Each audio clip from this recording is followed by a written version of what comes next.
Magandang araw sa lahat. The Fraternal Order of Eagles is back to render public service in the field of law. We will be discussing evidence on rape, the crime of rape, specifically medical certificate.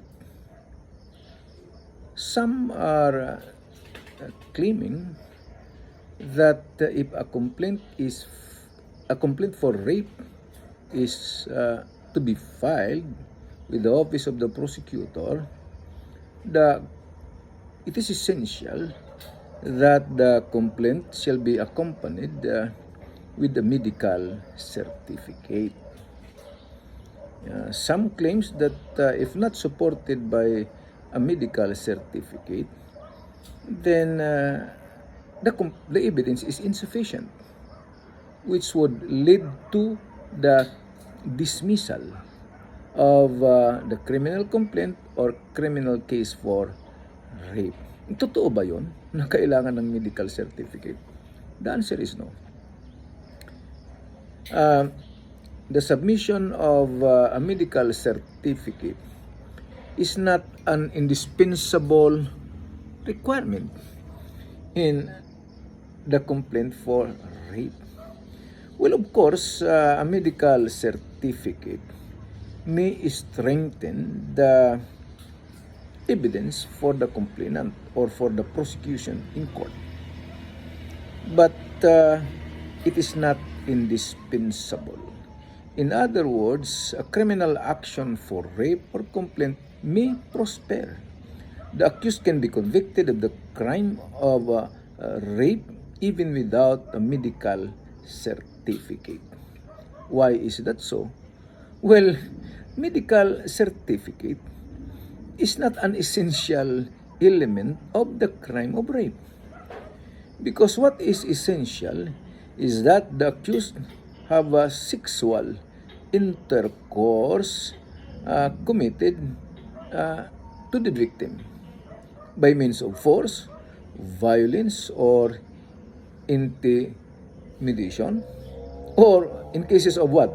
Statutory rape, where the victim is below 16 years of age, or if the victim is unconscious. So long as the sexual intercourse is without the consent or against the will of the victim, there is rape. Right? And I repeat, a criminal action for rape will prosper even in the absence of a medical certificate. I repeat that a medical certificate may strengthen the evidence for the prosecution, but it is not essential. Kaya, huwag kayong maniwala sa mga sinasabi, hindi yan makalusot sa piskalya pa lang kung walang medical certificate. No need. No need. In fact, there are so many Supreme Court rulings that the crime of rape is consummated so long as there is penetration of the organ, the male organ, to whom? To the private part of the victim.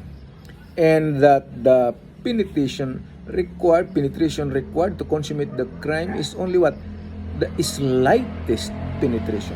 Sino magsasabing there is slightest penetration? Of course, the victim. Siyang magsasabi. Kaya lang, kung may medical certificate, nai-strengthen yan. Minsan sasabihin pa nga kung mayroong medical certificate, walang rape. Kasi wala namang walang evidence doon nakalagay negative. Wala namang sugat doon sa private part of the victim. Kaya walang crime of rape. No. Because I repeat, according to the Supreme Court, the slightest penetration of the private organ of the male organ to the private part of the woman victim constitute the commission of the crime of rape. So, may medical certificate or wala, a complaint for the crime of rape may prosper. Of course, depending upon the testimony of the victim. Credible ba kaya? Baka naman hindi credible itong testimony ng victim. Natural, matatalo talaga kung kung hindi naman credible. Right? Ang hirap pa naman sa criminal action because the prosecution has to prove the guilt of the accused in court. Proof beyond reasonable doubt. Pag sinabing beyond reasonable doubt, it does not mean absolute certainty. So what is required is only moral certainty. So no problem, kahit walang medical certificate, a criminal complaint for rape sinasabi ko lang, may prosper. Alright, so hopefully na nakatulong na naman itong the Fraternal Order of Eagles Limbas Law Corner para sa ating sambayanan, sa sambayanang Pilipino. Handog ng the different Limbas Eagles Club in the province of Rizal. Okay, so maraming salamat.